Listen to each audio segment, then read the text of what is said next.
Hello everyone, welcome to Yukti professional classes. इस video में हम pre conception and pre natal diagnostic techniques prohibition of sex selection act 1994 के बारे में देखने जा रहे हैं। अगर आपने मेरे चैनल को सब्सक्राइब नहीं करा है तो मेरे चैनल को सब्सक्राइब शेयर लाइक ज़रूर करिए। चलिए स्टार्ट करते हैं।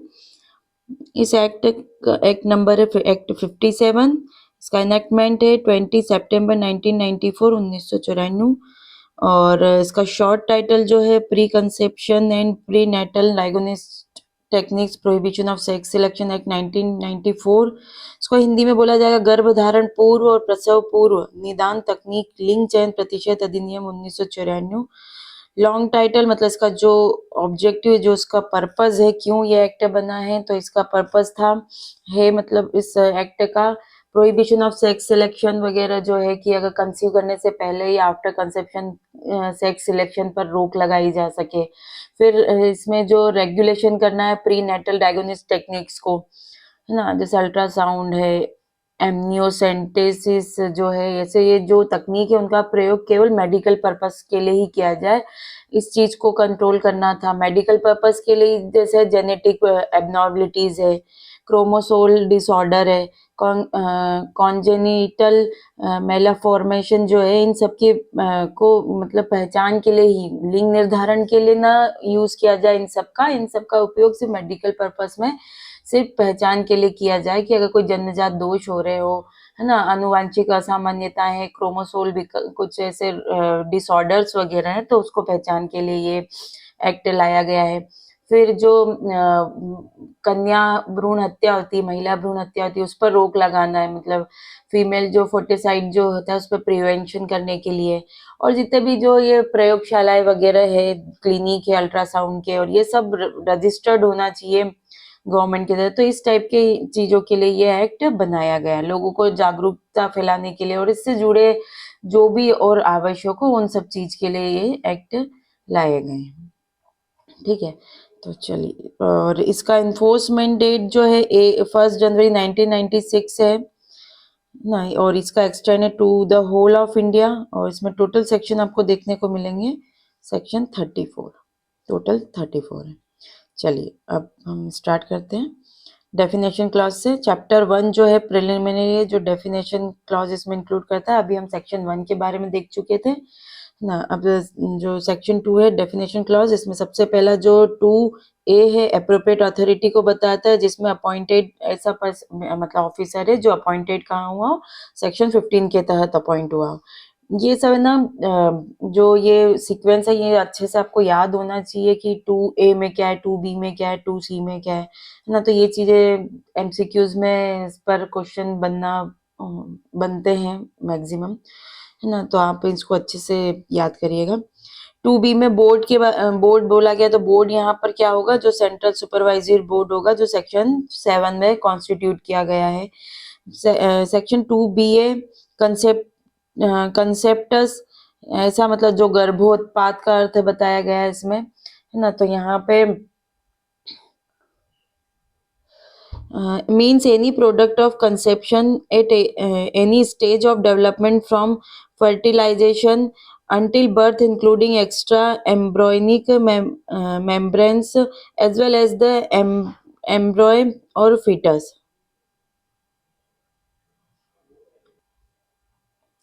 तो यहाँ पे जो कंसेप्टस जो है उसको बोला गया है कि ऐसी मतलब पूरी जो स्टेज होती है, जो फर्टिलाइजेशन से जो होता है, बर्थ के लिए जो फर्टिलाइजेशन है, वहां से लेकर जो उसका बर्थ पूरा है ना, फर्टिलाइजेशन से बर्थ तक की पूरी जो स्टेज है, ठीक है, वही उसे यहाँ पर कंसेप्टस कहा गया है।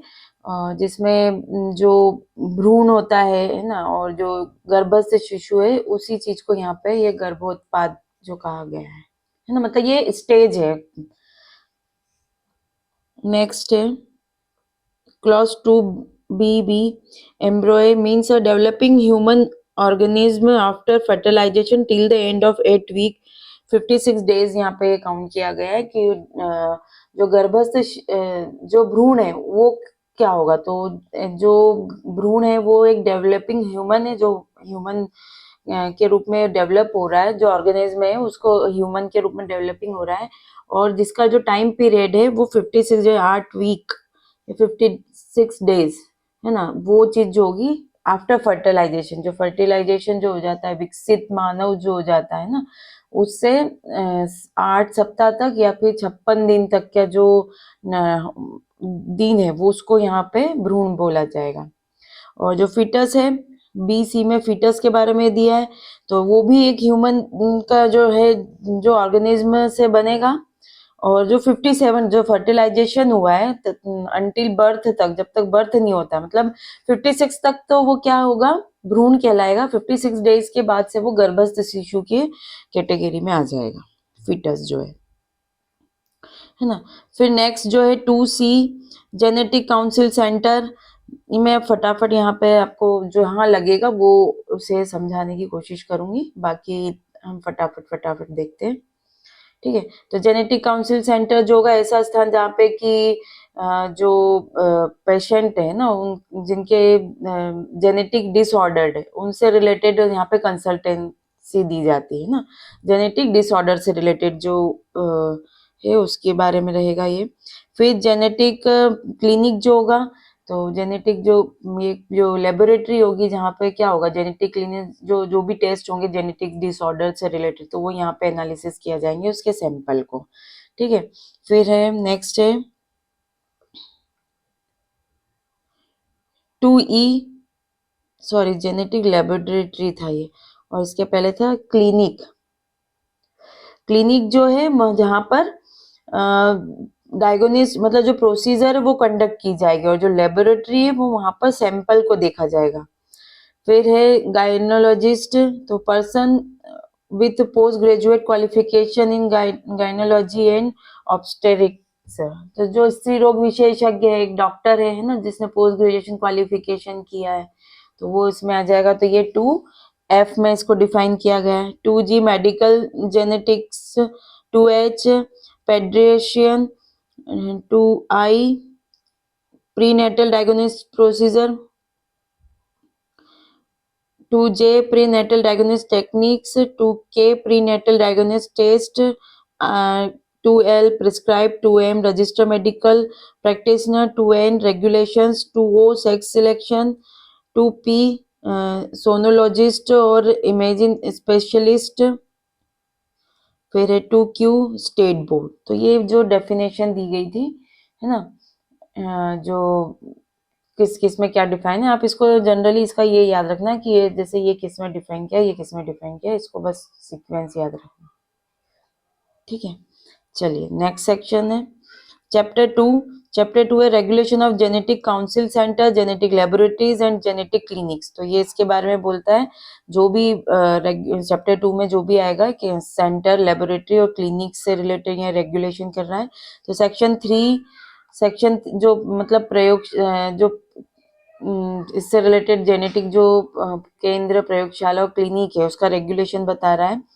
तो only registered centre, labs, clinics can conduct prenatal diagnosis techniques. तो यहाँ पे ये सीधा सा बोला गया है कि वो ही जो रजिस्टर्ड है एक्ट के तहत, जो ये एक्ट लागू हुआ उसके बाद जो भी परामर्श केंद्र बने हैं, ठीक है, जो लेबोरेटरीज बनी है, जेनेटिक क्लिनिक्स जो बने हैं, वो अगर रजिस्टर्ड होंगे तो वो ही यहाँ पर इसके जितने भी डायग्नोसिस से रिलेटेड काम होंगे वो ही यहाँ पे काम कर सकते हैं। तो रजिस्ट्रेशन करना जरूरी है यहाँ पे। फिर only qualified person can be employed in such centre. तो वो जो पर्टिकुलर जो क्वालिफिकेशन बोली गई है वो क्वालिफिकेशन है, तो वो ही लोग क्लिनिक चला सकते हैं, लेबोरेटरी चला सकते हैं, है ना, और सेंटर्स चला सकते हैं। No doctor can perform prenatal test at unregistered places. तो नेक्स्ट है, तो यहाँ पे किसी भी डॉक्टर को परफॉर्म नहीं करना है prenatal test at unregistered place, है ना, जो रजिस्टर्ड प्लेस नहीं है तो वहां पर डॉक्टर गर्भ पूर्व जो भी परीक्षण होते हैं वो नहीं कर सकता है, रजिस्टर्ड प्लेस पे ही ये डॉक्टर काम कर सकते हैं। नेक्स्ट सेक्शन है सेक्शन 3 है प्रोहिबिशन ऑफ सेक्स सिलेक्शन। तो ये जो सेक्शन आया है विथ इफेक्ट फ्रॉम 14 फरवरी 2003 से ये सेक्शन एप्लीकेबल हुआ है। तो यहाँ पे जनरली बोला है कि कोई भी यहाँ स्ट्रिक्टली प्रोहिबिट किया है कि कोई भी न जो है किसी भी व्यक्ति को किसी भी परिस्थिति में लिंग चयन करने की अनुमति नहीं होगी, है ना, नो पर्सन अलाउड। तो यहाँ स्ट्रिक्टली जनरल से बोला गया है कि sex selection is strictly prohibited किया गया है। फिर अप्लाइज टू, ये जो अब किन पर्सनों पे ये लागू होगा, तो यहाँ पर जितने भी applies to any person including infertility और स्पेशलिस्ट, तो किसी भी व्यक्ति पर लागू जो बांझपन विशेषज्ञ भी शामिल है, मतलब हर व्यक्ति पे लागू है ये, कोई भी इसका वो नहीं करा सकता है, सेक्स सिलेक्शन नहीं कर सकता है इसमें, इसके एक्सपर्ट्स भी जो है वो भी इसमें ऐसे ये नहीं कर सकते हैं। नेक्स्ट है मोड, किस तरीके से प्रोहिबिशन अप्लाइज डायरेक्टली और इनडायरेक्टली, तो ये ऐसा है कि किसी भी तरीके, डायरेक्टली इनडायरेक्टली किसी भी तरीके से आप सेक्स सिलेक्शन नहीं कर सकते, ये इसको अप्लाई कर रहा है ये, ठीक है। टारगेट है विमेन मेन बोथ और टिश्यूज एम्ब्रॉयज कंसेप्टस, है ना, और ये सब इन पर लागू होगा। टाइमिंग है cover pre conception and post conception, तो ये बाद में भी, मतलब गर्भधारण से पहले भी और बाद में भी। तो यहाँ पे जितनी भी मेथड है सेक्स सिलेक्शन की, वो पहले की हो या बाद की हो, है ना, कंसेप्शंस के, तो वो सब कवर होगा। तो सेक्शन 3 भी प्रोहिबिट कर रहा है कि आप सेक्स सिलेक्शन, मतलब कोई भी व्यक्ति सेक्स सिलेक्शन नहीं करा सकता है, उसको प्रोहिबिट किया गया है। नेक्स्ट सेक्शन है सेक्शन 3B, तो prohibition of sale of ultrasound machine. अब अल्ट्रासाउंड मशीन पर भी प्रोहिबिशन लगाया गया है। तो सेल प्रोहिबिशन क्या है, no sale of ultrasound machine to unregistered person, तो ये जो मशीन है अनरजिस्टर्ड पर्सन को सेल नहीं। तो ये जो सेक्शन है प्रोहिबिशन क्या करता है, अल्ट्रासाउंड मशीन सेल करने का, किसको, जो अनरजिस्टर्ड पर्सन है उनको सेल करना। अब इसमें कौन कौन आ जाएगा, टारगेट किस किस को किया है, जेनेटिक काउंसिल सेंटर्स को, जेनेटिक लैब को, जेनेटिक क्लिनिक्स और एनी पर्सन जो भी इस यहाँ पे काम करेंगे, है ना। तो ऐसे इनको ये जो अल्ट्रासाउंड मशीन है ना, इमेजिंग मशीन है, तो ये सब सेल करने के लिए प्रोहिबिट किया है, अगर वो ये अनरजिस्टर्ड है तो, ठीक है। इक्विपमेंट क्या क्या क्या क्या नहीं सेल कर सकते, अब इसमें क्या कवर किया, ultrasound scanner, imaging device, any equipment detecting foetal sex, है ना। तो ऐसी कोई सी भी मशीन हो तो इसके अंदर इसमें इंक्लूड किया गया कि ये मशीनें अनरजिस्टर्ड पर्सन को नहीं बेची जा सकती। अनरजिस्टर्ड पर्सन में ये सेंटर, लैब और क्लिनिक, है ना, ये शामिल किया गया है। और इसका ऑब्जेक्टिव क्या है, prevent misuse of sex determination devices, तो जो ऐसी जो डिवाइसेस है उनका दुरुपयोग को रोकने के लिए ये सेक्शन लाया गया था, ठीक है। तो सेक्शन 3B, तो सेक्शन 3A में क्या बोला है, प्रोहिबिशन किस चीज का क्लियर किया गया है, प्रोहिबिशन जो किया गया है section 3A prohibition of sex selection बोलता है, और section 3B prohibition of sale of ultrasound machine के बारे में कवर करता है। नेक्स्ट है सेक्शन 4, चैप्टर 3 आता है, जिसमें है regulation of pre natal diagnosis techniques, है ना। तो यहाँ पे जो डायग्नोसिस टेक्निक्स है वो उसके रेगुलेशन के बारे में बताया गया है। तो सेक्शन 4 कवर करता है regulation of pre natal diagnosis techniques, गर्भावस्था पूर्व जांच तकनीकों का नियमन, तो जो गर्भावस्था आने वाली उसके पहले के जो सारी जो जांचें होगी उसकी टेक्निक्स को रेगुलेट करने के लिए सेक्शन है। Only register places can conduct PNDT under condition, है ना। तो जो रजिस्टर प्लेस है वहीं पर pre natal diagnosis techniques condition के तहत की जा सकती, तो यहाँ पे यही बोला कि जो अनरजिस्टर्ड है वो यहाँ ये नहीं कर सकते हैं, ठीक है। फिर जो सेक्शन 4 क्लॉज 2 बोलता है कि PNDT allowed for chromosomal genetic haemoglobinopathies, sex linked और कॉन्जेनिटल एबनॉर्मल जो है, एनोमॉलीज जो है, इन सब के लिए यहाँ पे ये चीज अलाउ की गई है। मतलब PNDT केवल गुणसूत्रीय आनुवांशिक हीमोग्लोबिनपैथी, लिंग संबंधी और जन्मजात विसंगतियों के लिए, जो ऐसे कोई है उन सब के लिए ये जो प्रोसेस है अलाउड की गई है।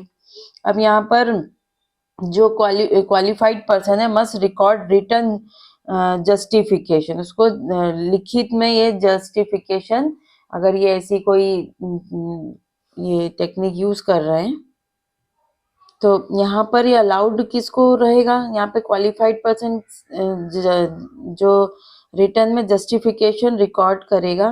क्या जस्टिफिकेशन, कि ये जो प्रीनेटल डायग्नोसिस होगी ये तभी की जाएगी जब क्या शर्त कंडीशन पूरी की जाएगी कि अगर जो महिला है जिसका ये टेस्ट हो रहा है वो या तो ये डिक्लेयर जाए कि वो 35 साल से ज्यादा है, उसकी एज जो है 35 ईयर्स से ज्यादा है, या फिर उसका एबॉर्शन हिस्ट्री हो, मतलब उसमें 2 या अधिक उसका वो हुआ हो, अबॉर्शन हुआ है या फेटल लॉसेस हुए हैं, है ना, तो ये उसको डिक्लेयर करना होगा। ठीक है, फिर ये जो टेरा टेराटोजेन एक्सपोजर जो है, मतलब उसके कुछ ऐसे जो मतलब रासायनिक पदार्थ होते हैं, अगर वो उसके कांटेक्ट में आई है उसके कारण उसको जैसे कंसीव करने में ये दिक्कत है ना, तो उसको इसलिए ये प्रोसेस कराने की जरूरत है, या कोई फैमिली हिस्ट्री है इस वजह से उसको ये प्रीनेटल टेक्निक कराने की जरूरत है। मतलब ऐसा नहीं है कि कोई भी करा सकता है, ये पूरी कंडीशन जो होगी फुलफिल, इनमें से कोई सी भी कंडीशन, ये जो इन्होंने जस्टिफिकेशन बताए हैं, ये अगर पूरा इसमें से कोई सा भी डिक्लेरेशन देते हैं तभी उनको ये ऐसी जांच करने के लिए परमिशन मिलती है। ठीक है,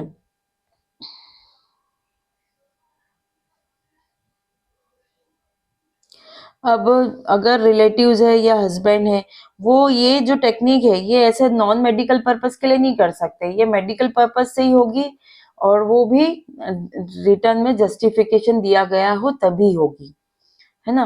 मतलब कोई भी व्यक्ति ये नहीं करा सकता, ये सिर्फ मेडिकल पर्पस के लिए ही करवाने के लिए अलाउड है। और जो लास्ट है section 4 subsection 5, no one can seek और इनकरेज सेक्स सिलेक्शन, है ना, तो कोई भी पर्सन है, भले ही वो मेल हो या फीमेल हो, दोनों पर लिंग चयन जो तकनीक है वो उनको मतलब करने के लिए इनकरेज नहीं करता है, मना किया गया है। ठीक है, तो ये सेक्शन 4 ये बोलता है कि प्रीनेटल डायग्नोसिस टेक्निक्स जो है उसको रेगुलेट करने के लिए यहाँ पे कुछ रेगुलेशंस दिए गए हैं।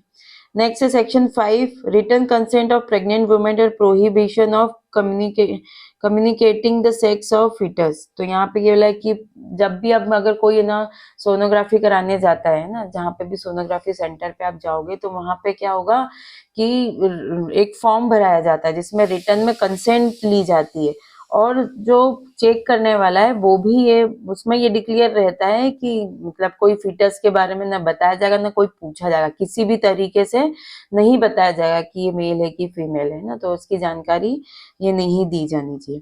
तो यहाँ consent, return consent from pregnant women in her language, तो यहाँ पे कंसेंट ली जाती है। ठीक है, एक्सप्लेनेशन जानकारी, explain all known side and after effect सब, तो यहाँ पर ये होगा,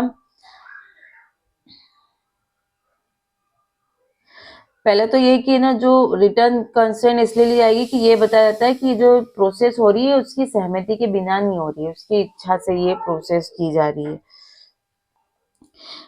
explain all known side and after effects जो है, मतलब यहाँ पे जो प्रैक्टिशनर होगा, जो भी चिकित्सक होगा जो ये चेक करेगा, वो क्या करेगा, वो जो प्रेग्नेंट वुमेन है उसको सारी एक्सप्लेन करेगा, उसके ऑल नोन साइड बताएगा, आफ्टर इफेक्ट क्या रहेगा वो, मतलब जो भी सब दुष्प्रभाव अगर कुछ है या बाद के जो भी प्रभाव होने वाले हैं वो सारी जानकारी यहाँ पे दी जाएगी, तो एक्सप्लेनेशन दिया जाएगा इसके साइड इफेक्ट क्या होंगे, मतलब ये जो प्रीनेटल वो किया जा रहा है ना टेक्निक्स, तो उसके जो साइड इफेक्ट्स होंगे वो यहाँ पे बताए जाएंगे, है ना।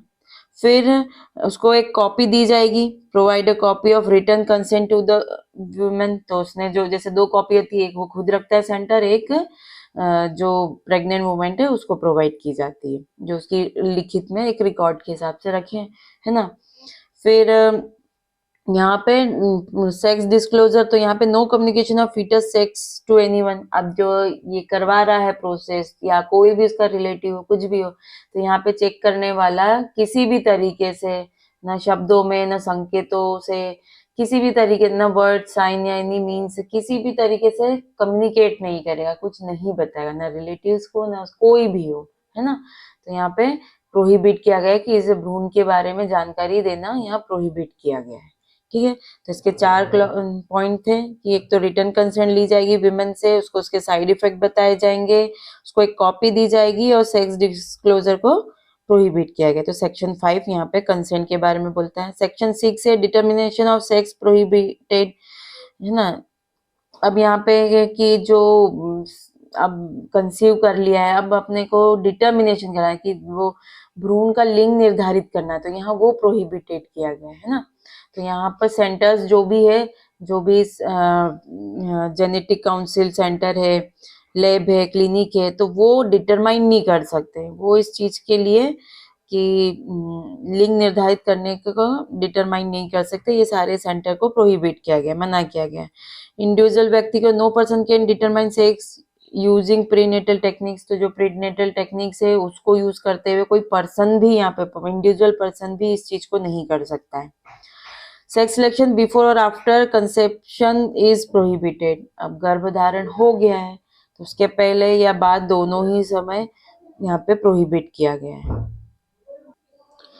नेक्स्ट सेक्शन है section 7 central supervisory board, chapter 4 पर आ गए हम, जिसमें सेक्शन 7 है constitution of central supervisory board, है ना, केंद्रीय पर्यवेक्षण बोर्ड का गठन। तो इसमें कौन कौन होगा इसकी एक बार देख लेते हैं ब्रीफ। तो इसमें एक चेयरमैन होगा, ठीक है, minister in charge of family welfare का ये एक्स ऑफिसर जो होगा, ये वो ही इसमें यहाँ पे हो जाएगा। यहाँ पे जो सेंट्रल गवर्नमेंट के तरफ से जो कॉन्स्टिट्यूट होगा बोर्ड, उसको सेंट्रल सुपरवाइजरी बोर्ड बोला गया है, ठीक है। और ये बोर्ड सारे वही काम एक्सरसाइज करेगी, सारे जो फंक्शन जितने भी जो एक्ट के अंतर्गत दिए गए हैं वो सारे पावर एक्सरसाइज करेगी और वही फंक्शन ये परफॉर्म करेगी, ठीक है। फिर इसमें कंपोजिशन की बात करते हैं तो कंपोजिशन में आ जाएगा कि जो एक्स ऑफिशियो होगा, वही चेयरमैन होगा, जो minister in-charge of family welfare का जो एक्स ऑफिशियो होगा वो इसका चेयरमैन होगा। वाइस चेयरमैन होगा इसमें सेक्रेटरी ऑफ फैमिली वेलफेयर, ये भी एक एक्स ऑफिशियो होगा। वाइस चेयरमैन जो कि secretary of family welfare department का ही होगा, ठीक है। इसमें फिर मेंबर ऑफ मिनिस्टर्स होंगे तो 3 मेंबर्स होंगे इसमें, women and child, legal affairs और इंडियन मेडिसिन। इस फील्ड के जो सेंट्रल गवर्नमेंट जो अपॉइंट करेगी, एक तो जो women and child development ministry है वहां से अपॉइंट करेगी, लीगल अफेयर्स के लिए जो लेजिस्लेटिव डिपार्टमेंट है वहां से अपॉइंट करेगी, और Indian system of medicine and homeopathy यहाँ से एक पर्सन, मतलब ऐसे टोटल 3 रिप्रेजेंटेटिव अपॉइंट किए जाएंगे इसमें। फिर नेक्स्ट जो रहेगा डायरेक्टर जनरल होगा इसमें, जो हेल्थ सर्विसेज का एक्स ऑफिस होगा, है ना, मतलब जो किसी भी उसका जो एक्सपर्ट होगा ना यहाँ पे, वो एक्स ऑफिस ऑफ मेंबर होगा ये, है ना, ये हेल्थ सर्विस का।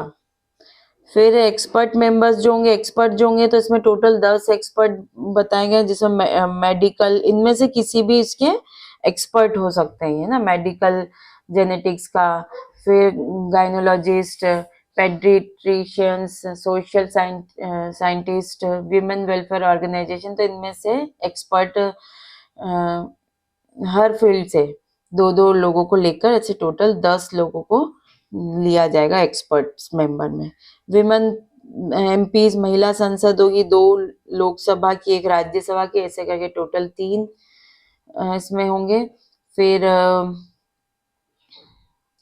उसके बाद स्टेट रिप्रेजेंटेटिव इसमें लिए जाएंगे, तो इसमें टोटल 4 होंगे, तो 2 अल्फाबेटिकली और 2 रिजर्व अल्फाबेटिकली जो होंगे अपॉइंटेड होंगे। ये रोटेशन बेसिस पे होगा, मतलब जो सेंट्रल गवर्नमेंट अपॉइंट करेगी रोटेशन बेसिस पर, जो अल्फाबेटिकली जो पहले तो यहाँ इस तरीके से जो स्टेट मतलब यहाँ रिकमेंड कौन करेगा, स्टेट गवर्नमेंट का रिकमेंडेशन होगा, और रोटेशन बेसिस पे सेंट्रल गवर्नमेंट अपॉइंट करेगी, 2 अल्फाबेटिकल ऑर्डर से और 2 रिवर्स अल्फाबेटिकल ऑर्डर से अपॉइंट किया जाएगा। फिर मेंबर सेक्रेटरी, तो इसमें ज्वाइंट सेक्रेटरी होगा फैमिली वेलफेयर का, है ना, तो यहाँ पर ये भी एक्स ऑफिसियो होगा, ठीक है। तो इस तरीके से जो सेंट्रल सुपरवाइजरी बोर्ड है ये इस तरीके से कॉन्स्टिट्यूट होंगे कि यहाँ पे ये पोजीशन है इस बोर्ड के अंतर्गत, ये पोस्ट नेम है, और ये कहाँ से अपॉइंट किए जाएंगे, कितने अपॉइंट किए जाएंगे, वो इसमें बताए गए हैं। तो ये कॉन्स्टिट्यूशन देख लिया हमने। नेक्स्ट है term of office, section 8 term of office of member, सदस्यों का कार्यकाल। जो अब इसमें अपॉइंट किए जा रहे हैं वो कितने कितने टाइम पीरियड तक कहाँ कौन कौन कितना क्या काम करेगा उसके बारे में दिया गया है ना। तो जो तो सेक्शन 8 में टर्म जो दिया है, तो term under clause E F, तो सेक्शन 7 सबसेक्शन 2 के जो क्लॉज ई और एफ में जो अपॉइंट किए गए हैं वो मेंबर 3 साल तक काम करेंगे, और जो जी में अपॉइंट किए गए वो 1 साल तक के लिए काम करेंगे, है ना। तो जो 3 साल तक के हैं वो अदर देन एक्स ऑफिशियो है, जो पदेन जो ऑलरेडी किसी पद पे और उनको इस बोर्ड में लाया गया है, उनको छोड़कर जितने भी अपॉइंट किए गए हैं वो 3 साल तक काम करेंगे, क्लॉज ई और एफ के अंदर जो अपॉइंट किए गए। ठीक है।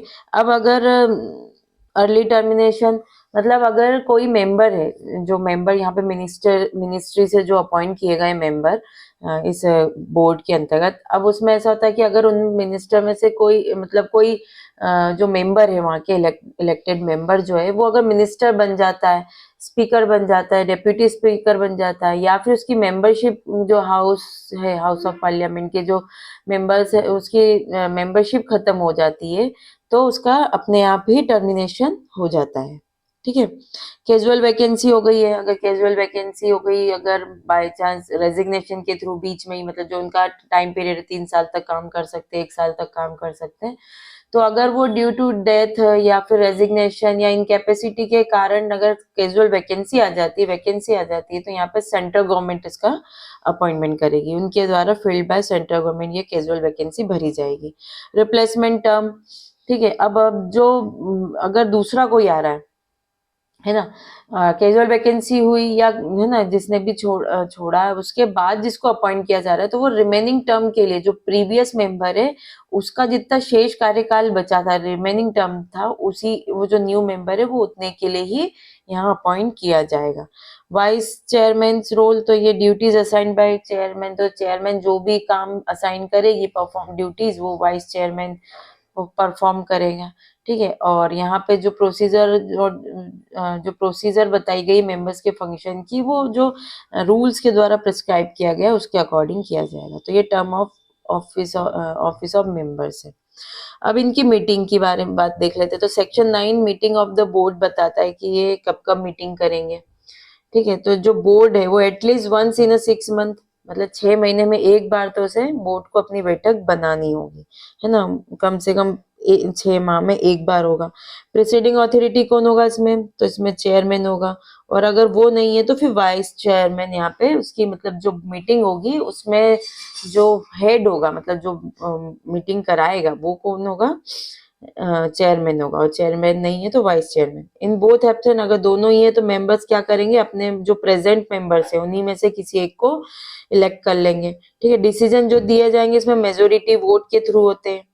अगर टाई का केस हो जाता है, इक्वल वोटिंग है, तो वहां पर चेयरमैन जो है या प्रिसाइडिंग पर्सन जो है वो कास्टिंग वोट करेगा, मतलब अगर दोनों बराबर का मत है तो यहाँ पर फिर चेयरमैन या जो भी हेड है वहां पे प्रिसाइडिंग ऑफिसर जो भी पर्सन होगा वो फिर यहाँ वोट करेगा, और ये इस वोट को कास्टिंग वोट कहा जाएगा। Allowances given to non ex officio members, तो यहाँ पे जो अगर कोई ऐसे मेंबर्स आते हैं जो एक्स ऑफिशियो है ना, जो ऑलरेडी किसी पद पे नहीं है और यहाँ अपॉइंट किया स्पेशल अपॉइंट किया गया है, तो यहाँ पर उनको यहाँ पे अलाउंसेस दिए जाएंगे।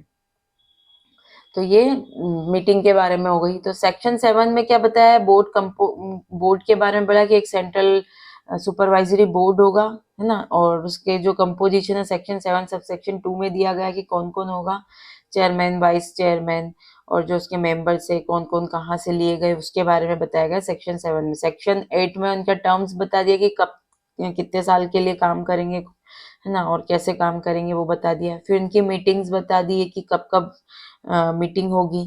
ठीक है। तो मीटिंग जो बोला गया है कि छः कम से कम 6 महीने में एक बार तो उनको अपनी मीटिंग करनी होगी, और इसका हेड जो होगा चेयरमैन या वाइस चेयरमैन जो हो सकता है, अगर नहीं है तो कोई भी मेंबर अपॉइंट किया जा सकता है, और यहाँ पे जो डिसीजन लिया जाएगा वो मेजोरिटी वोट से होगा, और अगर टाई हो जाता है तो यहाँ पे फिर चेयरमैन या प्रिसाइडिंग पर्सन जो है वो कास्टिंग वोट करेगा, और नॉन एक्स ऑफिशियो मेंबर जो है वो यहाँ पे अलाउंसेस उनको रेगुलेशन के तहत दिया जाएगा।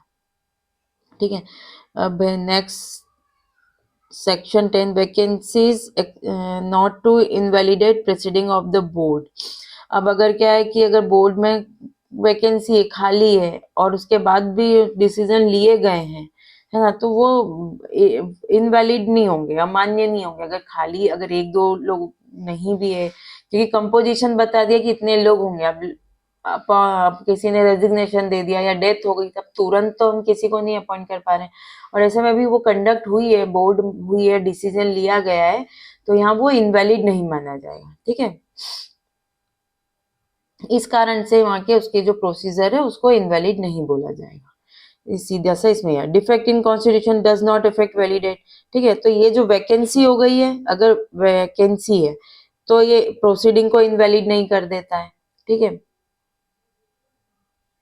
अब अगर बोर्ड कॉन्स्टिट्यूट करने में अगर कुछ डिफेक्ट हो गया, मतलब कुछ उसकी अपॉइंटमेंट करने में कुछ ऐसे बोर्ड की अपॉइंटमेंट में कुछ गड़बड़ हो गई, कॉन्स्टिट्यूशन में अगर डिफेक्ट निकलता है, तो यहाँ पर भी ये प्रोसीडिंग को इनवैलिडेट नहीं करता है। ठीक है, पहले तो वैकेंसी हो गई, वो भी इनवैलिड नहीं करता है। अगर कॉन्स्टिट्यूशन में डिफेक्ट निकला तो भी वो कोई उसकी वैलिडेशन में, वैलिडिटी पे कोई इफेक्ट नहीं होगा। ठीक है, अपॉइंटमेंट करने में अगर कुछ गड़बड़ हुई है तो बोर्ड्स एक्ट रिमेन वैलिड। तो जो बचे हुए लोग हैं उनके आधार पे यहाँ पे काम किया जा सकता है। तो यहाँ पे भी वो इफेक्ट नहीं करेगा। अगर नियुक्ति में दोष हो जाती है किसी सदस्य की, तो यहाँ पे जो बोर्ड प्रोसीडिंग करेगा वो अमान्य नहीं होगा, मतलब बोर्ड्स एक्ट रिमेन वैलिड। जो भी वो काम बोर्ड ने काम किया है ना, वो वैलिड ही रहेंगे, रिमेन वैलिड, मतलब वो यहाँ पे वही तीनों में वही बोला है कि इनवैलिडेट प्रोसीडिंग नहीं करेगा। इरेगुलेटरी इन प्रोसीजर, तो वैलिड इफ मेरिट्स अनअफेक्टेड। अब अगर प्रोसीडिंग में इरेगुलेटरीज है और उसके कारण क्या हुआ है कि कुछ मेरिट, जो केस के जो मेरिट है उस पर इफेक्ट होता है, तो फिर यहाँ पर वो प्रोसीडिंग को वो नहीं कर सकता है। और अगर उस पर गुण दोष पर कोई प्रभाव नहीं पड़ता है तो फिर वेद माना जाएगा, है ना, वैलिड। तो यहाँ पे ये दे दिया है कि वैकेंसी हो या फिर कॉन्स्टिट्यूशन में डिफेक्ट हो या अपॉइंटमेंट में डिफेक्ट हो या इरेगुलरिटीज हो, तो ये प्रोसीडिंग को मतलब इनवैलिडेट नहीं बनाता है। सेक्शन 10। सेक्शन 11 बोलता है temporary association of person with the board for particular purpose. अब है ना, कुछ पर्टिकुलर पर्पस के लिए क्या गया, बोर्ड ने किसी व्यक्तियों का, मतलब एक्सपर्ट या टेम्परेरी पर्सन के सहयोग लिया है, तो उसके बारे में यहाँ पे कुछ मतलब विशेष उद्देश्य के लिए किसी से सलाह ली है, उसके लिए थोड़े समय के लिए काम किया है ना, हेल्प ली है, सलाह ली है, तो यहाँ पे जहां पर भी जरूरी होगा वहां पर ये इसके प्रोसीजर। तो board can associate expert for help और एडवाइस। तो बोर्ड को ये यहाँ पर पावर दी गई है कि वो किसी की भी, जैसे एक्सपर्ट्स है उसका कुछ उसको कंसल्टेशन लेना है ना, उसकी मदद चाहिए किसी काम में, तो यहाँ पर वो उसको ये छूट दी, पावर दी गई है कि वो हेल्प ले सकता है, एडवाइस ले सकता है। Associate person can discuss but can't vote. ये डिस्कस कर सकते हैं लेकिन वोटिंग नहीं कर सकते, क्लॉज 2 में ये बोला गया है।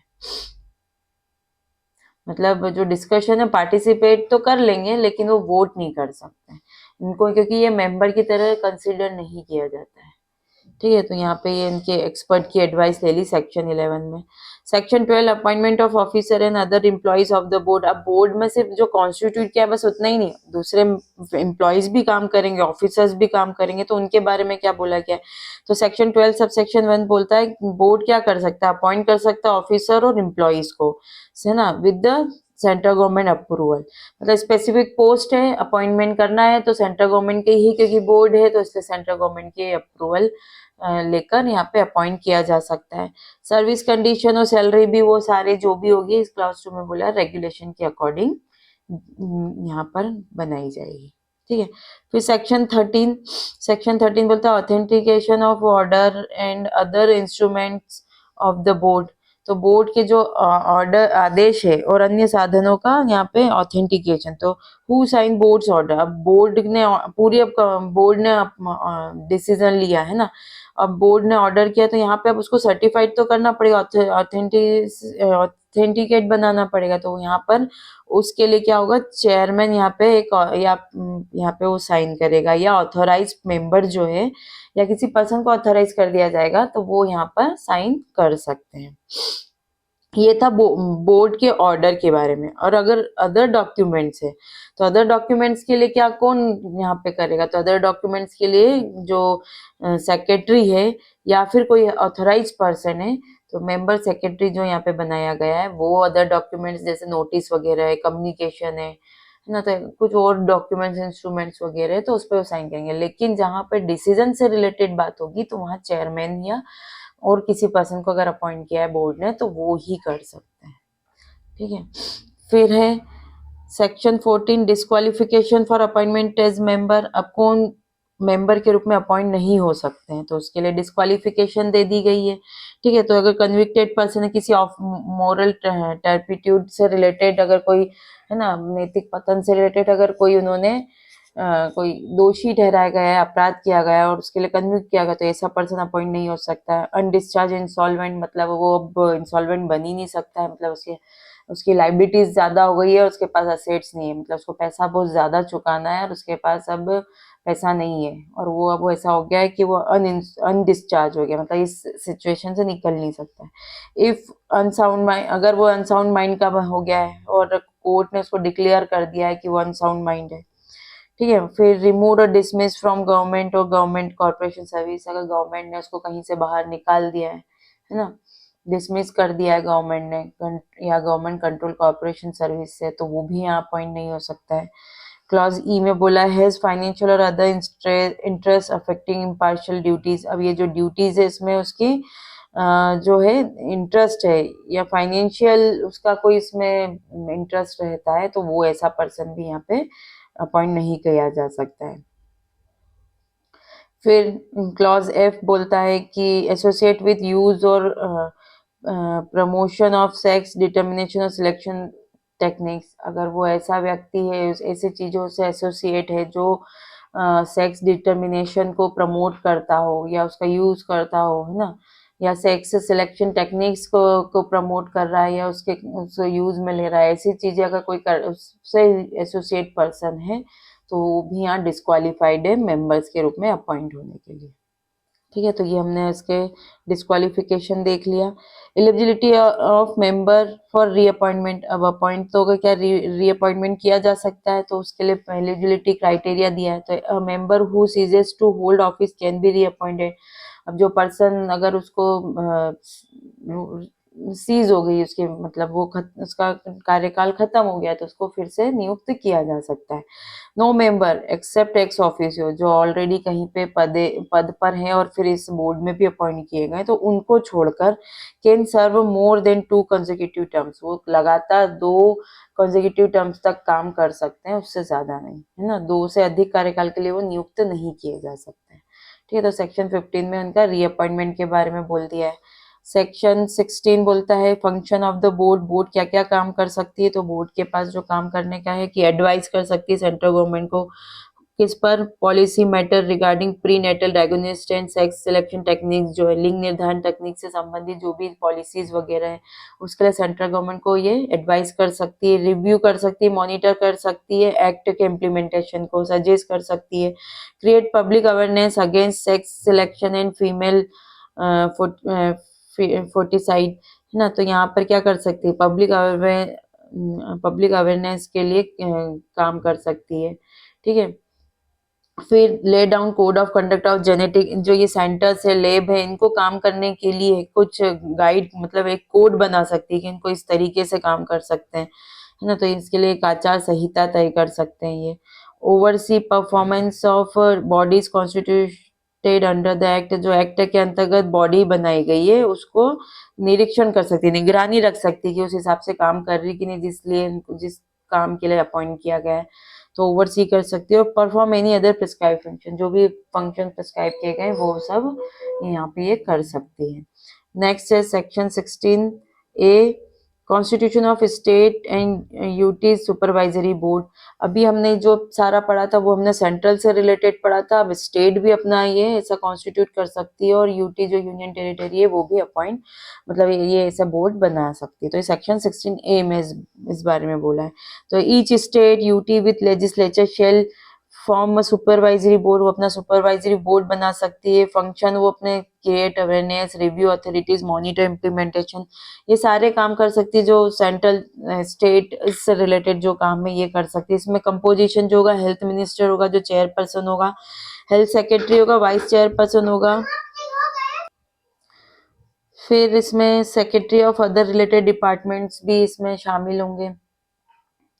तो अदर डिपार्टमेंट में मतलब women and child development, law, Ayush, ये यहाँ से इसमें सेक्रेटरी अपॉइंट किए जाएंगे।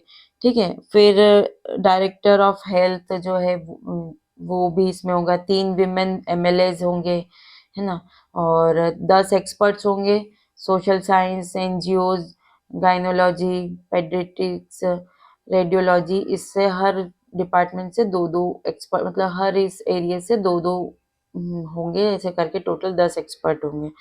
और जॉइंट डायरेक्टर होंगे, मेंबर सेक्रेटरी वगैरह, इसमें ये इतने होंगे। मीटिंग एटलीस्ट वंस, अब ये वंस एवरी 4 मंथ, हर 4 महीने में कम से कम एक बार इनको मिलना होगा। मतलब 4 महीने के 4-4 महीने के हिसाब से एक बार तो इनको मिलना होगा। ये इसमें अपॉइंटमेंट जो होगी नॉन एक्स ऑफिशियो जो 3 साल के लिए अपॉइंट किए जाएंगे। Vacancy field through fresh appointment, इसमें जो भी वैकेंसी होगी वो उसमें फ्रेश अपॉइंटमेंट किया जाएगा। 1/3 of total member form quorum, तो यहाँ पे मीटिंग होगी तो जो कोरम होगा वो 1/3 होगा, है ना। कोऑप्ट मेंबर मतलब मैक्सिमम 1/3 ऑफ टोटल, इसमें जो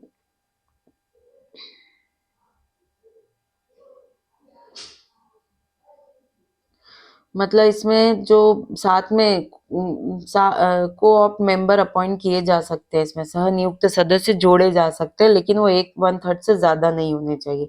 co-opted member have powers but can not vote, उनके पास काम करने की पावर तो है पर वोट नहीं कर सकते मीटिंग्स में। और procedure same as centre board, centre board में जो प्रोसीजर दी है उसी अकॉर्डिंग ये काम करेंगे। चलिए आज के लिए इतना ही, मिलते हैं हम नेक्स्ट वीडियो में। Thank you. अगर आपने मेरे चैनल को सब्सक्राइब नहीं किया है तो सब्सक्राइब ज़रूर करिएगा और ज़्यादा वीडियो को ज़्यादा से ज़्यादा शेयर करिएगा ताकि और भी लोगों को इसका बेनिफिट मिल सके।